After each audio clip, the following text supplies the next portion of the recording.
뉴스매거진 7 2부 시작합니다. 정부가 당초 오늘로 예상됐던 특별 재난지역 선포를 내일 이후 단행할 것으로 보입니다.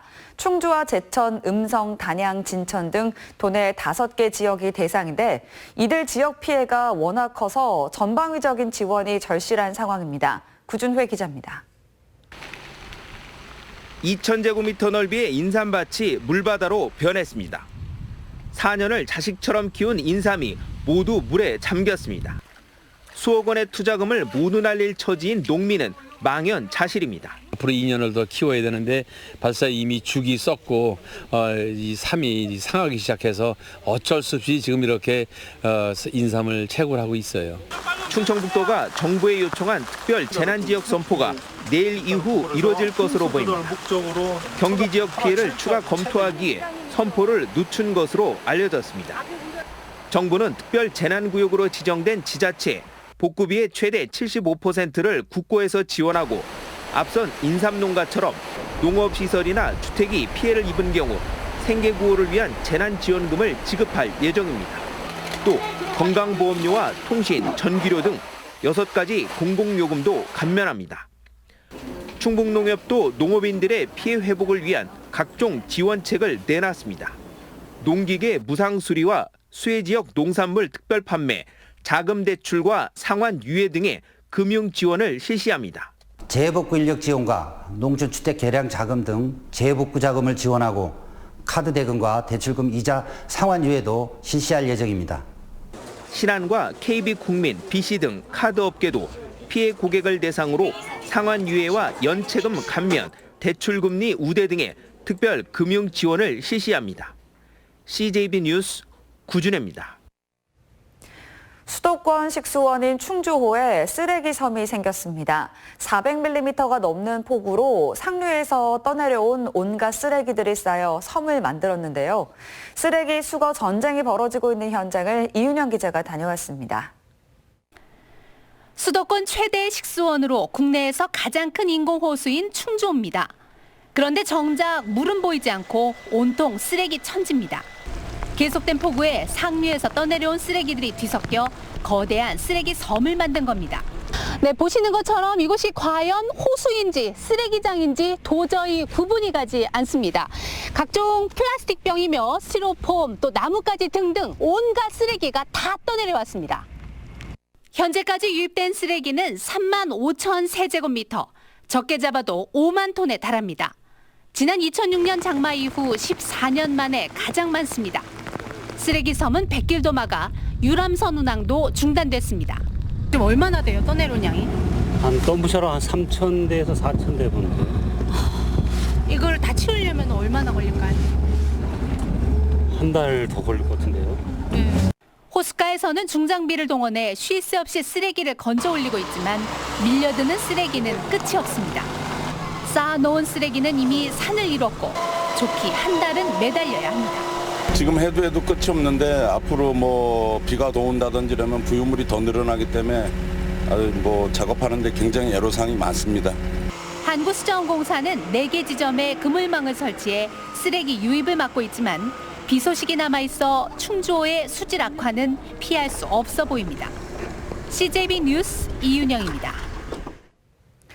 최근 음성의 한 업체가 고물상으로부터 건축 허가를 받은 뒤 돌연 의료 폐기물 처리장으로 사업 변경을 추진해 꼼수 논란이 일었는데요. 청주에서도 비슷한 일이 벌어졌습니다. 이번에는 목재 가공업이 폐스티로폼 재활용업으로 변경이 추진되고 있습니다. 조용관 기자입니다. 청주시 가덕면의 한 공장 건물입니다. 지난 5월 청주시에 이 건물을 폐스티로폼 재활용 시설로 사용하겠다는 사업 계획서가 제출됐습니다. 하지만 당초 이 건물은 목재 가공업을 하기로 건축 허가가 났습니다. 어림없다. 스티로폼 처리 공장 지금 당장 물러가라. 해당 건물과 600여 미터 떨어진 충북과학고의 학부모들은 또 한 번 날벼락을 맞았습니다. 얼마 전까지 인근의 대규모 축사단지 신축 문제로 극심한 진통을 겪었기 때문입니다. 또 과학고 바로 옆에는 만 3세에서 5세 아이들이 수시로 오가며 체험 활동을 하는 유아교육진흥원도 유치해 있습니다. 업자가 애당초 목재 가공업으로 신청을 했으면 용도 변경을 하지 말고 그대로 진행을 하면 될 텐데 이미 처음부터 폐기물 공장을 하려고 했기 때문에 스티로폼이라는 게 얼마나 인체에 문제가 심각하다는 거를 모두 다가 알고 있는 상황인데 오는 20일까지 사업 변경 허가 여부를 결정해야 하는 청주시도 신중한 검토에 들어갔습니다. 방치의 발생량이라든가 이런 부분을 다 좀 깊게 검토해봐야 됩니다. 지금 단계에서 딱 부러지게 뭐라고 말씀드리기는 어려운데 방향은 우리 주민과 똑같은 걱정을 하고 있다. 부적합 통보가 날 경우 해당 업체가 행정소송에 나설 것으로 알려진 가운데 폐기물 관련 시설을 둘러싼 꼼수 사업 변경 신청이 이어지고 있습니다. CJB 뉴스 최윤광입니다.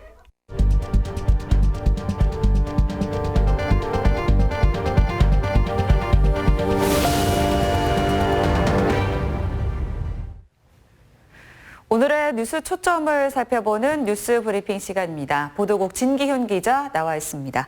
네, 진 기자, 이번 폭우 정말 끝없이 이어지는 것 같습니다. 근데 오늘 호우특보가 해제가 됐다고요? 네, 지난 1일부터 충북 전역에 발효가 되어 있던 호우특보가 무려 6일 만인 오늘에 모두 이제 해제가 됐습니다. 네. 비가 계속 내려서 그동안 더뎠던 수해 복구 작업도 이제 본격적으로 시작이 될 걸로 보이는데요. 우선 특히 북부 지역 지난 주말에 굉장히 비가 많이 왔죠. 엄청난 폭우가 내렸습니다. 야산과 하천, 마을, 농경지 할 것 없이 정말 그야말로 수마의 습격을 받아서 쑥대밭이 돼버렸는데요. 여기에 실종자 수색도 이제 연이어서 이어지고 있습니다. 충주와 단양, 괴산, 음성 등 4곳에서 소방대원 620여 명이 동원돼 닷새째 수색 작업이 진행 중입니다. 오늘 오전에는 지난 2일에 단양군 어상천면에서 급류에 휩쓸려서 실종됐던 3명 중에 54살 남성 A씨가 숨진 채 발견됐습니다. 이로써 폭우로 인해서 지금까지 도내 인명피해로는 사망자는 6명으로 늘었고 실종자는 7명으로 집계됐습니다. 네. 자, 그리고 또 이제 폭우로 인해서 댐들도 역대 최고치의 방류량을 보이고 있다고요? 네, 아무래도 비가 많이 와서 좀 이 수위 조절을 위한 조치인데요. 네. 현재 충북에 있는 3개 댐, 그러니까 충주댐, 괴산댐, 그리고 대청댐, 네. 이렇게 3개 댐이 수문을 각각 모두 열고 물을 방류하고 있는 상황입니다. 특히 충주댐은 오늘 오전에 방류량을 초당 4,000톤까지 끌어올리는 등 전례 없는 최대 규모의 방류가 이어지고 있는데요. 이러자 댐 하류 주민들의 불안도 커지고 있습니다. 가뜩이나 폭우 때문에 하천이 범람해서 농경지도 잠기고 집도 침수되고 피해가 컸는데 네. 댐에서 내려오는 물까지 더해지니까 물도 안 빠지고 그래서 복구도 안 되고 또 언제 또다시 침수 피해가 이어질지 모른다, 이런 불안감이 커지고 있는 상황입니다. 네, 사실 충북 지역도 피해가 심각하긴 하지만 중부 지역 그리고 또 수도권 전체에 정말 많은 양의 비가 내리지 않았습니까? 네. 저희가 이제 방금 앞에 리포트에서도 전해드렸습니다만 그 상류에서 떠내려온 쓰레기 이 양도 정말 어마어마한 것 같아요. 네, 굉장히 좀 많은 상황입니다. 네. 이제 앞서도 댐 얘기도 말씀을 드리고 했는데 이런 댐과 호수에 이제 이런 쓰레기들이 퇴적이 되는 현상, 이게 지금 문제인데요. 네. 사실 이런 문제는 매년 장마철마다 나오는 문제기는 하지만 올해는 그 규모가 차원이 다른 수준입니다. 지금 보시는 게 이제 앞서 보셨던 것처럼 이런 충주호의 모습인데요. 네. 거의 쓰레기가 거대한 섬처럼 떠 있는 모습을 진짜 심각하네요. 네, 보실 수 있습니다. 이렇게 충주댐 수역에 쌓인 쓰레기의 양만 5만 톤 정도로 이제 추정이 되는데 이게 전국 19개 댐에 좀 그런 유역에 10만 톤 정도가 유입된 걸로 조사되고 있거든요. 네. 충주댐에만 이 정도가 쌓여 있다는 거니까 굉장히 어마어마한 양이죠. 이게 또 지난 2006년 이후에 또 14년 만에 또 최대치로 이렇게 쓰레기가 쌓인 양입니다. 네. 현재는 굴삭기랑 트럭 이런 장비들이 동원이 돼서 치우고는 있는데 또 지금은 특보가 해제됐다고는 하지만 언제 비가 올지 모르는 상황이잖아요. 네. 그래서 또 이제 이런 식수원 오염에 대한 피해 우려도 커지고 있는 상황입니다. 네. 자, 이번에는 이제 수해 소식에 이어서 코로나19 이야기로 좀 넘어가 보도록 하겠습니다. 네. 자, 우즈베키스탄인 6명이 이제 확진 판정을 받지 않았습니까? 네. 이분들과 관련된 추가 확진자들 혹시 나왔습니까?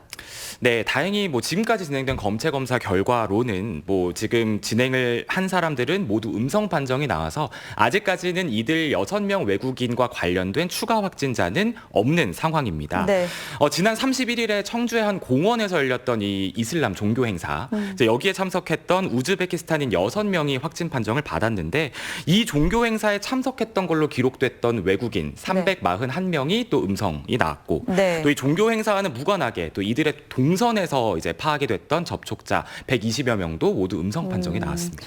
그러니까 지금까지 이제 파악된 접촉자가 거기에서 이제 확진자가 안 나타났을 뿐이고 그렇죠. 추가로 이제 확진자가 나올 가능성을 아예 배제할 수는 없을 것 같은데요. 네, 아직 조사 중인 상황이라서 네. 지금은 아직까지는 단정 지을 수는 없는 상황입니다.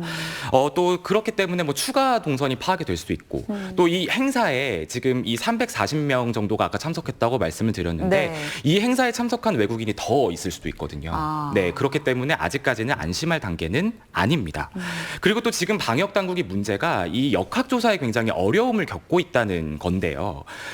지금 어제 방역 당국이 이제 발표를 하면서 확진된 6명 중에 5명만 종교 행사에 참석했다고 했다가 네. 또 다시 뭐 6명이 다 참석했다 이런 식으로 말을 바꾸는 등 좀 굉장히 혼선을 빚었었습니다. 네. 이게 확진자들이 명확한 답변을 회피하고 또 얼버무리는 경우가 있었고 또 의사소통에도 어려움을 겪고 있는 걸로 알려졌는데 네. 또 방역 당국에는 이 우즈베키스탄어를 직접 통역하는 통역관이 없어요. 또 그래서 그렇습니까? 그렇기 때문에 이들의 말을 알아듣기 위해서는 좀 여러 단계의 이 통역 과정을 거치잖아요. 네. 이 사이에서 말의 의미가 변질되거나 또 제대로 이해를 하지 못하거나 이제 이런 상황이 생겨서 혼선이 빚어지고 있는 겁니다. 네. 근데 또 여기에 문제가요. 사실 이 행사 관할 보건소가 이 행사가 열린다는 걸 알고 있었거든요. 네. 하지만 뭐 이렇게 뭐 시 차원에서나 뭐 이 보건소 차원에서나 뭐 이렇게 이 행사가 열린다는 걸 알면서도 뭐 현장에 담당 공무원을 파견을 한다던가 네. 이렇게 해서 방역 수칙이 제대로 지켜지고 있는지 이런 것들을 또 제대로 또 확인을 하지 않았던 것으로 또 드러나서 또 굉장히 좀 논란이 되고 있습니다. 네. 자, 이 우즈베키스탄인들로 인한 추가 관련자들, 확진자들이 나올지 앞으로 좀 지켜봐야 될 것 같고요. 이와 별개로도 오늘 추가 확진자가 나왔다고요? 네, 이건 또 해외 입국 사례입니다. 네. 옥천군에서 나온 20대 해외 입국자 사례인데요. 지난달 23일에 시리아에서 인천공항을 통해서 입국을 했는데 네. 바로 옥천군 보고소에서 검체 검사를 받았거든요. 그때는 음성이 나왔어요. 네. 그랬는데 이제 자가격리가 해제되기 하루 전, 그러니까 어젯밤에 양성 판정이 나온 겁니다. 뭐 이 사람은 자가격리를 했기 때문에 뭐 이동 동선은 딱히 없고요. 네. 동거인 한 명이 지금 접촉자로 분류가 되어 있는 상황입니다. 이로써 충북은 이제 확진자가 81명이 된 상황이고요. 아직까지 이 접촉자인 동거인에 대한 검체 검사 결과는 나오지 않은 상황이고 또 이 사람의 이동 동선이나 또 이런 추가 접촉자나 이런 것들은 파악을 하고 있는 상황입니다. 네, 이제 좀 한동안 잠잠했던 코로나19가 좀 고개를 들고 있는 건 아닐까 좀 우려스럽긴 한데요. 우리가 방역 수칙 준수에 조금 더 힘을 써야 될 것 같습니다. 진규 기자 수고하셨습니다. 네, 지난 2018년 6월 헌법재판소는 지방의회 선거와 관련해 선거 구간 인구 편차를 변경하는 판결을 내렸습니다. 인구가 가장 많은 선거구와 가장 적은 선거구의 인구 차이가 3배를 넘을 수 없다라는 건데요. 이 지방선거에서 투표 가치의 불평등을 감축시키자는 취지인데 당장 2022년도에 실시하는 제8회 전국 동시지방선거부터 적용됩니다. 하지만 현재 농촌 지역의 인구수는 계속 감소를 하고 있어서 인구수 위주로 선거구를 확정하는 방안이 유지될 경우 농촌 지역 선거구 존폐 논란은 반복될 수밖에 없다라는 비판의 목소리도 있습니다. 그 현장을 서광석 프로듀서가 취재했습니다.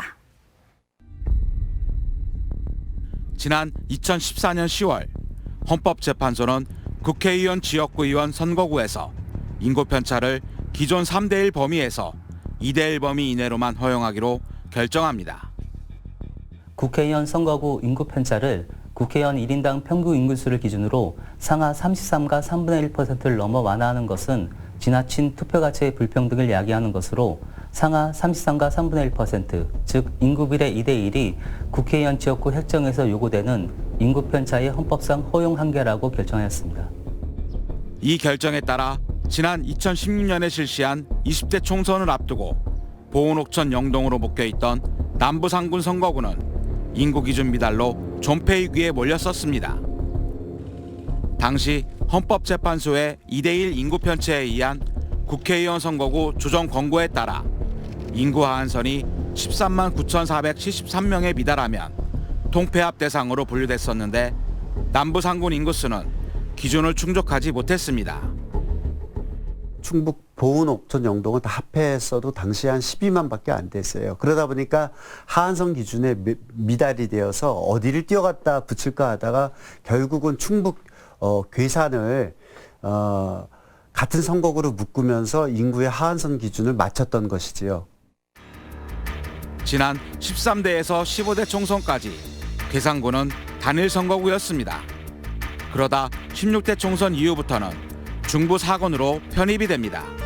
하지만 20대 총선에서는 인위적으로 분리해 남부 3군에 편입시키면서 동남부 4군이 탄생하게 됩니다. 주민들 입장에서는 굉장히 자존심이 상할 거예요. 한때는 단일 선거구였다가 중부로 편입됐다가 동부로 편입됐는데 이 과정에서 괴산 군민들의 입장이나 결정은 반영이 안 됐습니다. 생활권도 다르고 그동안의 역사 권역도 다른데 선거구 획정이 국회의원들이라든지 아니면 양대 정당의 이익에 따라서 계산이 이쪽으로 편입됐다가 통합됐다 이렇게 되는 대단히 어떻게 보면 좀 비운의 선거구라고 할 수가 있습니다. 지난 2018년 6월 28일 헌법재판소는 지방의회 선거제도와 관련된 판결을 내립니다. 판결문을 보면 지방의원 선거구 간 인구 편차가 종전 최대 4대1 범위 안에서 3대1 범위 내로 인정하고 평균 인구수 인구 편차도 종전 상하 60%에서 상하 50%로 허용하기로 결정됩니다. 예를 들어 충북도의원 선거구 평균 인구수가 100명이라면 한 개 선거구 인구수 상한선이 기존에는 최대 160명 이하였으나 150명 이하로 변경되고 하한선은 기존 최소 40명 이상에서 50명 이상으로 유지해야 한다는 것으로 변경됩니다. 인구 편차 상하 50%란 인구 비례 3대 1로 가장 인구가 많은 선거구와 가장 인구가 적은 선거구의 인구 차이가 3배를 넘을 수 없다는 것인데요. 2022년에 실시되는 시도의회 이원 선거에 적용될 지역 선거구 구역부의 개정 기준이 됩니다. 당시 헌법재판소의 결정은 어느 정도 예견된 것이었습니다. 국회의원 지역구 의원 선거구 인구 편차를 2대1 범위 이내로 결정했기 때문에 지방의회 선거구에서의 인구 편차도 최소 3대1 범위로 엄격하게 적용될 것으로 예측되었기 때문입니다. 선거와 정치학, 의회 발전에 있어 가장 중요한 원칙 중 하나가 등가성의 원칙인데 1인 1표의 가치가 동일해야 한다는 이유 때문입니다. 가장 이상적인 것은 모든 선거구의 인구가 1대1에 근접한 것이 좋습니다. 그래서 4대1서부터 지금 2대1까지 저희들이 줄어드는 과정인데 단지 지방의회에서는 도시와 농촌의 특성, 그다음에 행정구역의 존중 이런 것들 때문에 현재까지는 3대1까지 표가 좀 편차가 좀 인구 편차가 줄어들었습니다. 그럼 충북의 선거구는 어떤 영향을 받게 될까? 2022년 지방선거부터 적용 예정인 인구 편차를 충북의 선거구에 적용해 보겠습니다. 현재 충청북도의 인구는 약 160만 명이고 충북도의회 지역구 의원은 모두 29명입니다. 이를 기준으로 하면 충북도의원 선거구별 평균 인구수는 약 5만 5천여 명이 됩니다. 따라서 도의원 선거구 상한 인구는 8만 2,500여 명을 넘지 않아야 하고 하한 인구는 최소 2만 7,500여 명 이상을 유지해야 합니다. 지난 2018년 지방선거에는 도의원 선거구 하한 인구수가 2만 2,700여 명이었는데 이와 비교하면 약 4,700여 명이 늘어나게 됩니다. 2018년 지방선거에 적용된 인구 편차 허용 기준은 평균 인구수 기준 상하 60%로 인구 하한선은 평균 인구수의 0.4를 곱한 수가 되는데요. 2018년 6월 현재에서 결정한 인구 편차 허용 기준 상하 50%를 적용하면 인구 하한선은 평균 인구수의 0.5를 곱한 수가 되기 때문에 지난 지방선거보다 하한선 인구가 증가하게 됩니다. 이렇듯 인구 중심 선거구 획정으로 인해 지난 2018년에 실시된 6.13 지방선거에서 옥천군 제2선거구는 선거구 법정 인구 하한선에 미달돼 선거구 폐지 위기에 놓였었습니다. 당시에는 옥천구 제2선거구가 인구 하한선에 매달되어 선거구 감축 우려가 있었는데요. 2018년 3월 9일 공직선거법 개정으로 충북 지역구 도의원 정수가 기존 28명에서 1명이 증가한 29명이 되었고, 이에 인구 하한선도 하향 조정되어 옥천군 제2선거구가 유지될 수 있었습니다. 해당 지역구 도의원을 만나 헌법재판소의 바뀐 판결에 대해 알고 있는지 문의해 보았습니다. 2019년도도 그렇고 20년도에도 언론지상에 나올 때마다 관심 있게 봤기 때문에 야, 이게 쉽지 않겠구나 이런 생각을 했었는데, 아마 지자체에서도 뭐 해당하는 공무원 정도만 알고 있지 그렇지 않은 이제 분들은 뭐 모를 수도 있겠죠. 이게 관심 사항은 아니기 때문에. 아직 공론화가 안 됐기 때문에 사실 도의원뿐만 아니라 해당 지역의 유권자들도 이 부분에 대해서는 아직 내용을 모르는 분들이 많을 것으로 좀 생각이 되고 있습니다. 현재 옥천읍을 선거구로 하는 옥천군 제1선거구 인구는 2만 9천여 명으로 인구 하한선인 2만 7,500여 명보다 약 1,600명이 많지만, 옥천읍을 제외한 8개 면으로 구성된 옥천군 제2선거구 인구는 2만 1,669명으로 인구 하한선에 5,860명이 부족합니다.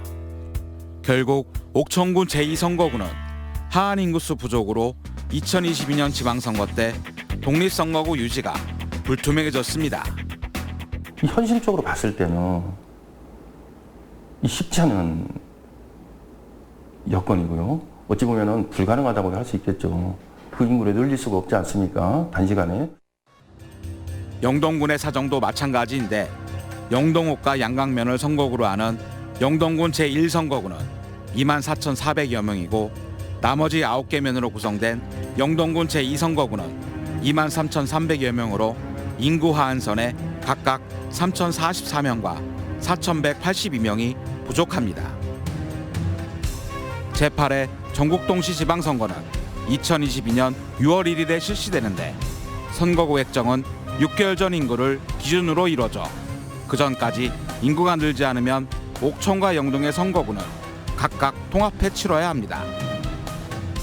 결국 총 4명에서 2명으로 광역의원 수가 줄어들 위기에 처했습니다. 옥천이나 영동이나 제1, 제2선거구 한쪽이 인구가 많아서 새로 잘 조정하면은 선거구를 유지할 수 있으면 좋은데, 어떠한 방식으로 선거구를 획정을 해도 현재의 법령과 제도에서는 하나의 선거구가 소실될 수밖에 없는, 사라질 수밖에 없는 지금 상황이 돼버렸습니다. 이번 결정이 어찌 보면 농어촌 지역의 그 지역을 대표하는 도의원도 감소하고 농어촌 지역의 인구도 빠져나가고 굉장히 어려운 상황이 될 것 같아서 안타까운 상황입니다. 충북의 각 지자체는 인구 늘리기에 안간힘이지만 도시 지역만 증가하고 농촌 지역의 인구는 감소하는 추세입니다. 때문에 선거 때마다 반복되는 인구 늘리기, 선거구 통폐합 등의 땜질식 처방에서 벗어난 기준을 마련해야 한다는 의견입니다. 농어촌 지역은 뭐 인구는 감소는 뭐 앞으로도 계속 이어질 것으로 보기 때문에 그 내년도에 여야 합의안에 이러한 지역의 면적이라든가 혹시 지역의 특수성 여러 가지 사안을 고려해서 종합적으로 좀 판단을 해주셔서 국회에서 법률 개정으로 이어졌으면 좋겠다는 바람을 가지고 있습니다. 현재와 같이 인구 위주로 선거구를 획정하는 방안이 유지될 경우 앞으로도 이 같은 농촌 지역 선거구 존폐 논란은 반복될 수밖에 없습니다. 인구와 면적, 농촌의 특성을 고려해 선거구를 획정하는 방안과 도시는 중대선거구제, 농촌은 현행처럼 소선거구제를 시행하는 도농복합 선거구제 도입을 제안하는 목소리도 있었지만 기존 정당들의 반대로 시행되지 못하고 있습니다. 전문가들은 농촌 지역 선거구 존폐 논란의 해결 방안으로 비례대표제를 활용하는 방안을 제안합니다. 충북에서도 지금 한 3석에서 4석까지의 충북 도의회의 비례대표를 충원할 수 있습니다. 그래서 지역구 의원들은 지금의 현행대로 하되 새롭게 충원되는 비례대표 의원들은 이렇게 감소되는 지역, 특히 농촌 지역에서의 의원들을 충원해서 이런 감소분을 좀 균형을 좀 맞춤으로써 도시와 농촌의 대표성을 조금 보완하자, 이런 제안을 좀 드리고 싶습니다. 1인 1표의 가치가 동일해야 한다는 논리도 있지만 선거구 획정 지표를 인구 규모만을 고집하지 말고 선거구의 특성을 고려한 조율이 필요하다는 의견도 있습니다. 2021년도에 국회는 어떠한 결정을 내릴지 기추가 주목됩니다.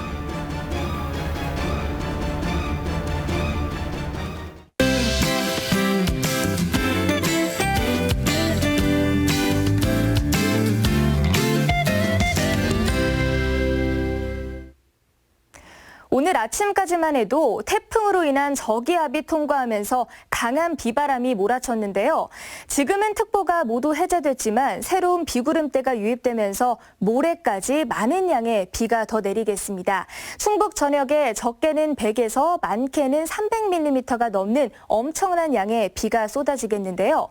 이번에도 지역별로 강수 편차가 매우 크겠습니다.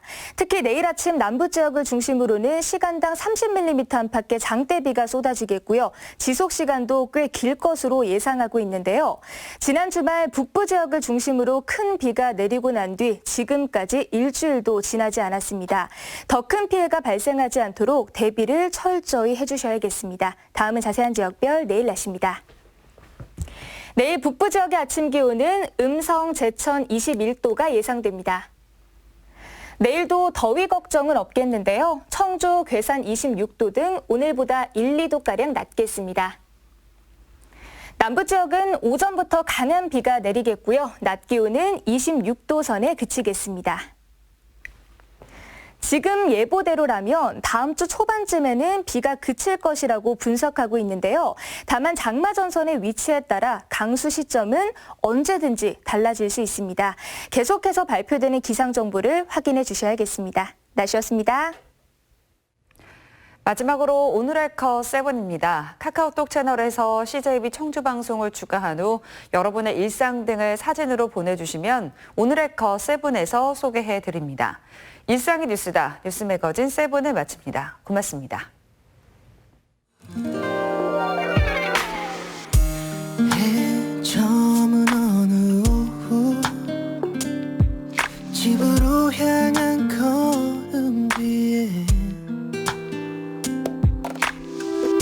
서툴게 살아왔던 후회로 가득한 지난 날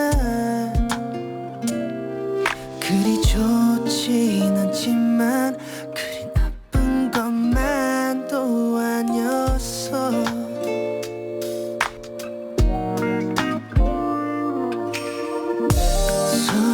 석양도 없는 저녁 내일 하루도 흐리겠지 힘든 일도 있지 드넓은 세상 살다 보면 하지만